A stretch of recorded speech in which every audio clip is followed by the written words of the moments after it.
Good Sunday morning, everyone, and welcome into today's daily Bible reading for August the 13th. Today, we're reading together a couple of chapters from 2 Samuel. We'll be in 2 Samuel chapters 8 and 9 today.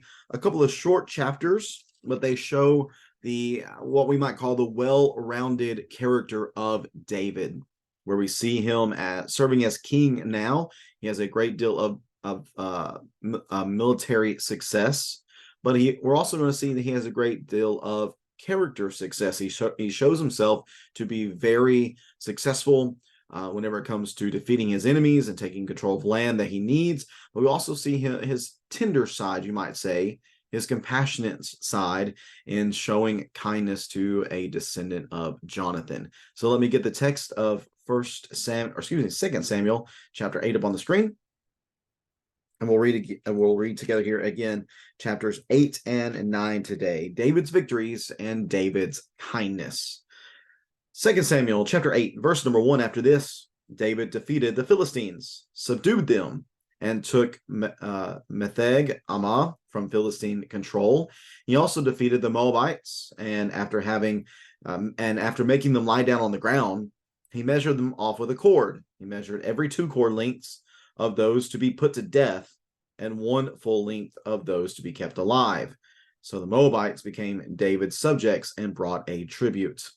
David also defeated Hadadezer, son of Rehob, king of Zobah, when he went to restore his control at the Euphrates River. David captured 1,700 horsemen and 20,000 foot soldiers from him, and he hamstrung all the horses and kept 100 chariots. When the Arameans of Damascus came to assist King Hadadezer of Zobah, David struck down 22,000 Aramean men. Then he placed garrisons in Aram of Damascus, and the Arameans became David's subjects and brought tribute. And Yahweh made David victorious wherever he went. David took the gold shields of Hadadezer's officers and brought them to Jerusalem. King David also took huge quantities of bronze from Betah and from Berothai, Hadadezer's cities. When King Toi of Hamath heard that David had defeated the entire army of Hadadezer, he sent his son Joram to King David to greet him and to congratulate him because David had fought against Hadadezer and defeated him, for Toi and Hadadezer had fought many wars. Joram had items of silver, gold, and bronze with him. King David also dedicated these to Yahweh, along with the silver and gold he had dedicated from all the nations he had subdued, from Edom, Moab, the Ammonites, the Philistines, the Amalekites, and the spoil of Hadadezer, son of Rehob, king of Zobah. David made a reputation for himself when he returned from striking down 18,000 Edomites in Salt Valley. He placed garrisons throughout Edom, and all the Edomites were subject to David. Yahweh made David victorious wherever he went. So David reigned over all Israel, administering justice and righteousness for all his people. Joab, son of Zeruiah, was over the army. Jehoshaphat, son of Ahilud, was court historian. Zadok of Ahitub and Ahimelech, son of Abiathar, were priests. Seraiah was court secretary. Benaniah and Jehoiada Benaniah, son of Jehoiada, was over the Kerethites and the Pelethites, and David's sons were chief officials. 2 Samuel chapter 9, verse number 1, David asked, "Is there anyone remaining from the family of Saul I can show kindness to for Jonathan's sake?" There was a servant of Saul's family named Ziba. They summoned him to David, and David said to him, "Are you Ziba?" "I am your servant," he replied. So the king asked, "Is there anyone left of Saul's family that I can show the kindness of God to?" Ziba said to the king, "There is Jonathan's son who is injured in both feet." The king asked him, "Where is he?" Ziba answered the king, "You'll find him in Lo Debar, at the house of Machir, son of Amiel." So King David had him brought from the house of Machir, son of Amiel, in Lo Debar.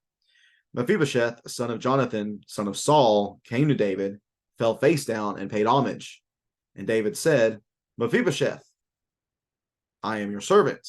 He replied, well, don't be afraid, David said to him, since I intend to show you kindness for the sake of your father Jonathan.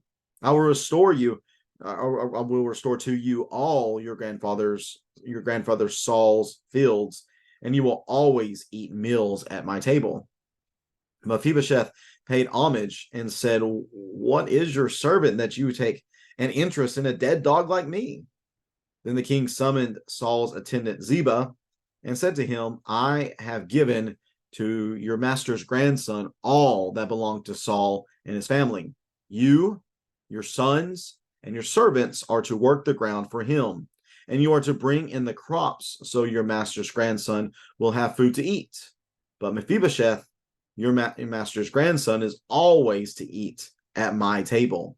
Now Ziba had 15 sons and 20 servants. Ziba said to the king, your servant will do all my lord the king commands. So Mephibosheth ate at David's table, just like one of the king's sons.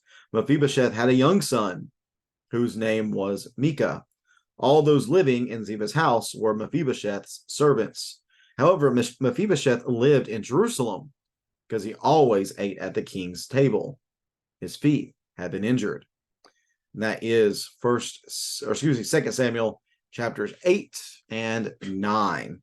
Again, we're seeing the well-rounded nature of David here within these two chapters, that he was a great king from the perspective that he was very successful from a military standpoint. He was able to conquer. Looking at what we see in chapter 8, it seems to be that this is ranged much more so just to show the totality of David's success. I want to share a map with you, and I hope you can see this as well as you can. Know it probably doesn't show up very as well as I wish it did. I apologize for that. But just looking at these places where he was able to take control, there was Philistine control over here in Philistia. You can see, you probably cannot see very well, but right down here we have a victory and success that David had in the western portion of Israel. So we had success over here in the west. You go over to the Moabites over in this direction, and you have success from David over the Moabites. So on the east, so we have west is covered, east is covered. That's verses 1 and 2. Verses 3 through 12 tells us about David's defeating of Hadadezer, which is found over here in the northern portion. In this area right here, we see that success that David had. And then finally, in verses 13 and 14, we're going to see that he had great success over the Edomites down here in the southern portion of Israel. So whether we're talking in the north, south, east, or west, David had great success over his enemies. God gave him tremendous success in every single direction. Now, just a couple things that we'll note here in thinking about the success that David had is the fact that this section begins with the statement, after this, David goes on to defeat all these different peoples. After what? Well, after the covenant that was established between Yahweh and David's proper response to that covenant, the faithful, trusting response that he had to that covenant. So it's not surprising then that David's proper and faithful response to God's covenant would allow him to continue to find great success. Again, whether we're talking about in the west, in the east, in the north, in the south, wherever he went, God was with David and he had success over him. In fact, that's not just an inference or an assumption that I am drawing, but in fact, we look at the ends of verses 6 and also at the end of verse 14, we see that Yahweh made David victorious wherever he went. Yahweh made David victorious wherever he went. Now, one particular, a couple of things. Number one, seeing David have great success against the Moabites might seem kind of strange, because we go back to 1 Samuel chapter 22, verses 3 and 4. David seemed to have some sort of relationship with the Moabites, in so much as he left his family with the Moabites while he was on the run from Saul. Some speculate, and this is pure speculation, but maybe something to think about. Why would David go from entrusting them with his family, to defeating them so severely that he kills 66% of their fighters. Why would he do that? Well, some speculate maybe they had actually disrespected, harmed, or even killed some of David's family. So that would explain how David goes from entrusting his family to them to ending up having great victory in, from militaristic sense over these people. Also want to note that as he's going through here, David's not just fighting for the sake of accumulation of goods, weapons, horses, chariots, and such. We see that he hamstrung a number of the horses after he fought against Hadadezer in the northern portion. He only kept 100 chariots, it says, and so much of what we see here within this chapter shows us that David followed the instructions of Deuteronomy chapter 17 much more closely than Saul did. And again, that probably contributes to a great deal of David's success. So here we have two kings into Israel. One did not care too much for Deuteronomy 17 at all. One seemed to care, again, by his actions, much more for God's instructions, and it leads to great success. I also want to note at the end of, or in verse number 15, or excuse me, no, verse number 11. In verse number 11, after there's tribute that's brought from King Toi of Hamath, that he sends his son Joram to greet David, to congratulate David, basically thank him for taking care of this guy who had been causing his problems, referring to Hadadezer, that he gives a great deal of silver, gold, and bronze to David. But David then dedicates these things to Yahweh, along with the silver and gold he had dedicated from all the nations he had subdued. So David was, again, not concerned with just building up his own wealth, but recognizing that his success came from Yahweh, he gave much of that spoil to Yahweh himself. That's obviously a very good move on David's part. Now, verse 15, text says that David reigned over all Israel, administering justice and righteousness for all his people. This was the point of the king. The point of Yahweh's king over Yahweh's people was to represent Yahweh to the people. That just as Yahweh would treat them, so was the king supposed to treat them. Just as God administered justice and righteousness, so was the king's responsibility to administer righteousness and justice as well. You have the organization of David's cabinet, you might say, in verses 16 through 18. You might be wondering, well, who are the Kerethites and the Pelethites? Some people think this is kind of David's secret service, those who protected him above all others. But again, we just see great success from David here within this text. We see him being well organized. We see his attacks, the efforts being well organized. We see great success. Could it be that David was just good at this? Was he just a good military man? Yeah, that certainly could be the case. But again, the author certainly wants us to recognize that the real success that David had was not from his own hands, but it was from the hands of Yahweh. Yahweh made David victorious everywhere he went. So all around in chapter 8, we see positive things happening in Israel. Now, moving on to chapter 9, we see David's success in chapter 8. Chapter 9, we're going to see David's kindness. It was normal whenever a new family dynasty overtook the old that you would kill all of the descendants of the previous dynasty in order to make sure that nobody tried to make an additional play at the throne. For David, however, that was not anything that he desired to do whatsoever. Again, going back to 1 Samuel chapter 20, verses 14 and 15, he made a covenant with Jonathan that once he came to power within Israel, that he would continue to show kindness to Jonathan's family. And Saul even asked that David would do the same as well. So David does this in chapter 9.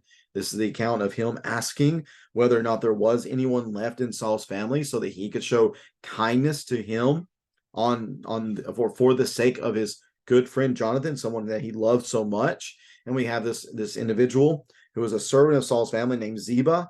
He came, he summoned Ziba. He asked Ziba, is there anybody that fits this description? And he says specifically, I want to show them the kindness of God.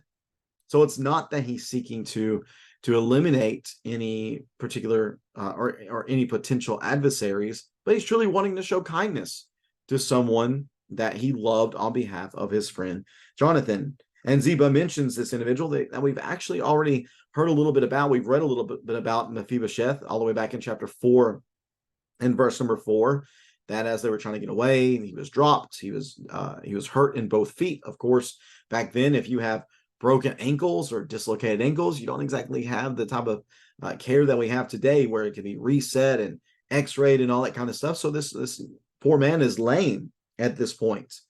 But Ziba tells David, this is who's left. David asks for him to be brought to him, and you got to think that Mephibosheth's probably terrified, because he knows exactly, again, he knows how this is usually done, that the descendants of the previous dynasty are normally put to death, at the very least banished. But instead, David tells him to not be afraid, that he truly wants to show him kindness on behalf of his father Jonathan.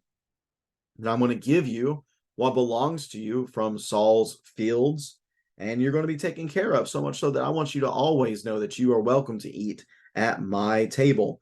Mephibosheth, having experienced this tremendous grace, is obviously taken aback by it, and he wonders, how could you show such kindness to me? I'm basically a dead dog. I'm nothing. I have no value to you. That's the thing about David. David recognized that grace isn't dependent on value. Grace is given freely, and grace is given out of love and compassion. And that's what he had from Mephibosheth. It had nothing to do with whether or not Mephibosheth would be useful to David. In fact, Mephibosheth was not useful to David whatsoever. He was lame. But because of who he was, and because of his father, David loved this man and was willing to care for him, but not just for him, but also for all of his family. He says, you and your sons and your servants, or he's referring to Ziba here, that you are to take care of him and the ground for him, that you are to care for Mephibosheth and take care of everything that he needs. We also see that Mephibosheth actually had a son whose name was Micah, so he would be cared for as well, moving forward by these things. And the text ends by telling us that Mephibosheth lived in Jerusalem. The rest of Mephibosheth's family members lived in Ziba's house, but Mephibosheth himself lived in Jerusalem. Why? Because he always ate at the king's table. And again, we're reminded that his feet had been injured, meaning, I believe the reason that this is included is to show that David wasn't doing this to get anything out of it. Mephibosheth had nothing to offer to David. Nothing at all. But David had everything to offer to him, which was love and kindness on behalf of another. You know what? That sounds pretty familiar, doesn't it? We are a people we as God's people are his people, not because of anything we have to offer him, but because of his love and grace toward us, based upon the actions of another, which is Jesus. That the grace that is shown to us by God through Jesus is not because of anything we have done. And if we're taking ourselves into account, then God has every right to destroy us and to punish us. But because of Jesus's love and kindness in action, God has extended his grace toward us. And we should be very, very thankful for that. Again, as we're looking at this text, we see a good king, not a perfect king. We definitely know that's not the case, because we're going to read in chapters 11 and 12 that David certainly gets into a pretty sticky mess there. It gets in a lot of trouble, just so many things going off the rails. But here, at least here, we see the goodness of David, and we see things here from David that we never see from Saul. I can't think of anything that Saul did that compares to what we have seen in these chapters.